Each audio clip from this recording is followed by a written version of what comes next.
Bonjour à tous, j'espère que vous allez bien. Je vous retrouve pour une vidéo sur mes méchants commentaires numéro 2.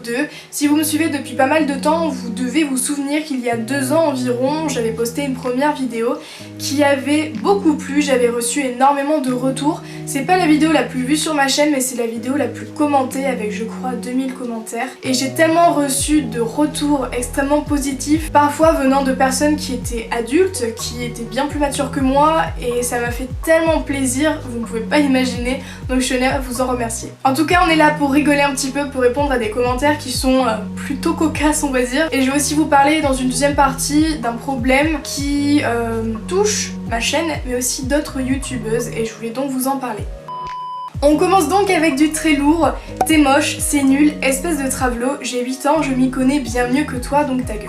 Alors déjà, à 8 ans, je trouve ça extrêmement grave de tenir des propos aussi irrespectueux. Ensuite, le t'es moche, c'est nul. Chacun son avis, je le respecte totalement. Bien évidemment, il y a des manières de le dire. Ça s'appelle le respect, tout simplement. La beauté, c'est très subjectif, tout comme l'avis que vous pouvez avoir sur mes vidéos. Après, quand on me dit j'ai 8 ans, je m'y connais bien mieux que toi, donc ta gueule, merci, j'ai quand même le double de son âge. La moindre des choses, c'est d'être respectueux envers l'autre, même si cette personne estime avoir plus de connaissances que moi. Mais quand même, quand on voit le niveau d'écriture, etc., on peut se poser des questions. C'est nul, c'est moche, tu parles de trop, c'est nul. Le seul point positif qu'on pourrait retenir de ce commentaire, c'est qu'il est un minimum constructif puisqu'on me dit que je parle trop. C'est pas la première fois qu'on me le dit, du coup, bien sûr, je prends en compte cette remarque. Après, j'essaie vraiment de proposer des vidéos qui sont plutôt courtes. C'est très rare quand je poste des vidéos qui durent plus de 10 minutes. Je pense que celle-ci va être plutôt longue, mais voilà, ce sont des exceptions, on va dire. En tout cas, j'essaie vraiment de donner un maximum d'explications dans mes tutos, puisque ce sont des tutos, tout en proposant des vidéos qui restent courtes. En tout cas, je l'espère. Enfin, une vidéo en rapport avec ta chaîne.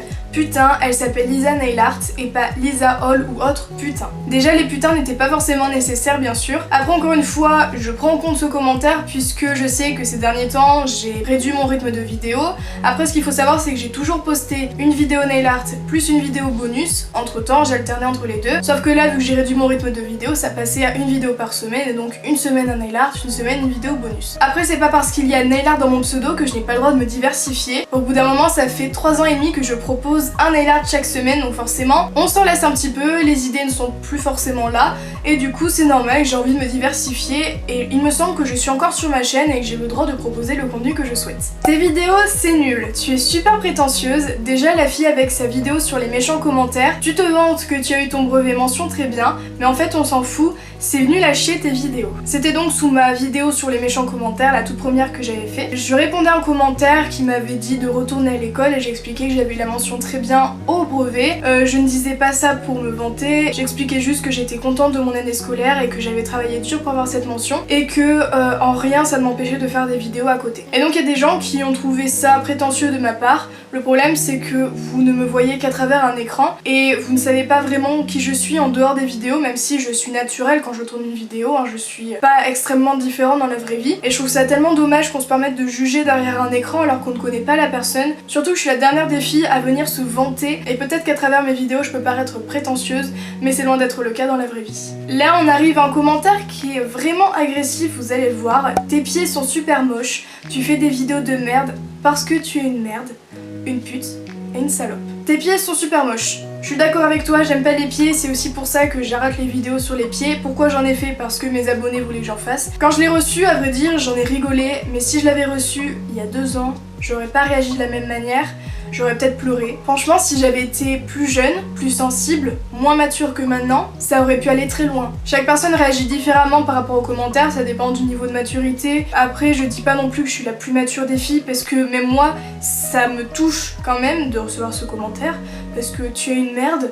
Franchement, c'est pas non plus quelque chose qu'on aimerait recevoir tous les jours et qui fait extrêmement plaisir. S'il y a un truc à retenir, c'est qu'il ne faut pas faire les choses qu'on n'aimerait pas qu'on vous fasse. Et je pense que personne n'a envie de recevoir ce commentaire, donc juste n'en postez pas. On termine par un commentaire qui m'a plutôt fait rire, je l'avais snappé il me semble. Sans être méchante, je trouve que tu as beaucoup de seins. Ce que j'ai à répondre, c'est que la nature m'a fait ainsi, je n'ai pas choisi d'avoir cette taille-là. En tout cas, ça m'a fait plutôt rire, surtout que c'était pas forcément très méchant, elle le dit elle-même.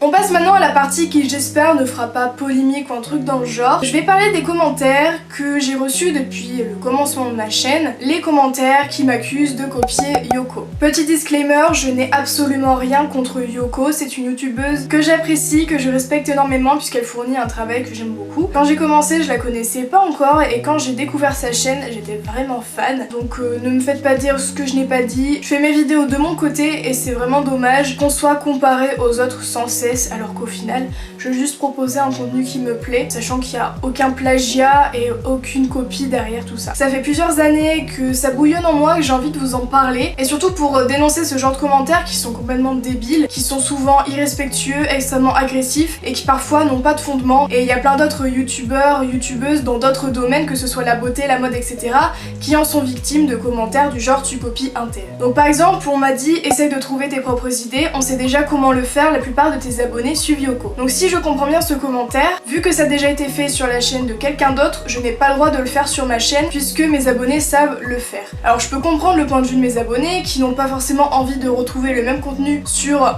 d'autres chaînes et je trouve ça dommage de devoir se priver d'un contenu qu'on avait envie de faire juste parce que quelqu'un l'a déjà testé. Alors que c'est souvent pendant des tests, le résultat est différent en fait. Donc justement c'est bien d'avoir un avis qui diffère selon la même technique. Mais il y a eu aussi plein de fois où c'est arrivé que je ne fasse pas gaffe aux vidéos qu'elle a sorties, je sors la mienne alors que je l'ai filmée il y a une semaine et elle vient de sortir la même. Forcément, vu que je l'ai sorti un petit peu après, c'est moi qu'on vient accuser de copier, etc. Bon là, c'est vrai que sur le coup, ça me saoule un petit peu, mais bon, c'est comme ça, c'est le jeu, on va pas non plus en faire tout un drame. Après, quand on passe des heures sur un montage, qu'on a trouvé l'idée, etc., et qu'on voit qu'il y a quelqu'un d'autre qui a posté la même vidéo, et qu'on l'a postée après, et qu'on s'en prend plein la tronche à cause de ça, ça fait pas plaisir et ça démoralise vite, surtout pendant une période, j'en recevais tous les jours. Après, on m'a dit que par rapport au niveau de difficulté, je l'avais copié, etc., alors que non, j'ai commencé avant, enfin voilà, c'est des petits trucs comme ça. On m'a dit aussi que je la copiais parce que je disais je commence par appliquer une base pour protéger mes ongles du pigment du vernis. Dois-je répéter que c'est une définition et que toutes les youtubeuses nail art disent cette phrase? Ça me déprime en fait parce que c'est juste une définition et je vais pas dire qu'une base ça sert juste à faire briller l'ongle parce que c'est totalement faux, ça sert à protéger les ongles. Je vais pas dire autre chose alors que c'est à ça que ça sert en fait. Là on a un commentaire, j'ai vraiment rigolé quand je l'ai vu. On me dit, elle copie Yoko quand même, elle met le même type de pseudo, ses paroles c'est exactement pareil, elle fait des tutos nail art, tout quoi. Vu qu'il y a nail art dans mon pseudo, je copie les youtubeuses nail art. Je dis les mêmes paroles alors que je donne juste des explications sur ce que je fais. Et là on me dit que je copie Yoko parce que je fais du nail art. C'est quand même fort, faut le faire, faut le trouver. Déjà pour mon pseudo, je vais pas aller m'appeler Lisa Maçonnerie alors que je fais du nail art. Réfléchissez un petit peu, c'est quand même débile. Je m'appelle Lisa, je fais du nail art. Lisa Nail Art. C'est le pseudo le moins original du monde. Après on me dit je commence à ne pas aimer tes nail art, ils sont un peu stupides.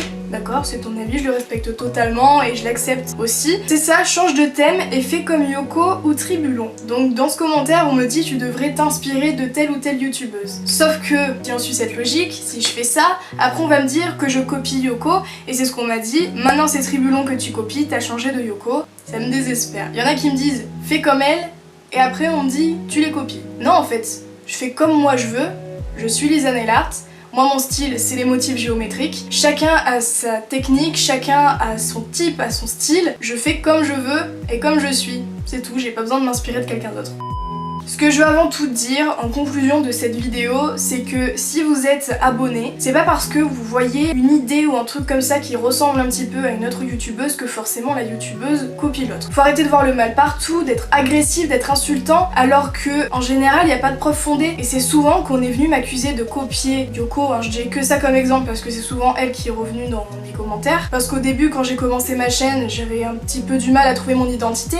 Maintenant je pense que je l'ai quand même mieux trouvé, j'ai mon montage à moi, j'ai mon intro, etc. J'ai vraiment une chaîne qui me ressemble, je pense, je l'espère. Pendant une période, j'avais tellement peur qu'on me dise que je copie telle ou telle personne que je faisais le tour de toutes les chaînes YouTube qui faisaient du nail art pour voir si l'idée que j'avais trouvée n'avait pas déjà été faite auparavant. Donc si vous êtes créateur et que vous avez envie de proposer un contenu qui vous plaît, qui vous ressemble, même s'il a déjà été fait par quelqu'un d'autre, le résultat sera toujours différent, vos explications aussi. Donc faites-le, ne vous privez pas et je trouve ça tellement dommage de devoir se priver parce qu'on est une petite chaîne et parce qu'on a peur qu'il y ait des abonnés qui ont un âge mental inférieur à leur âge et qui ne connaissent pas la différence entre s'inspirer et plagier et qui vont venir nous en foutre plein la tronche sous nos vidéos juste parce qu'ils pensent qu'on a copié leur idole. Alors que c'est faux en fait.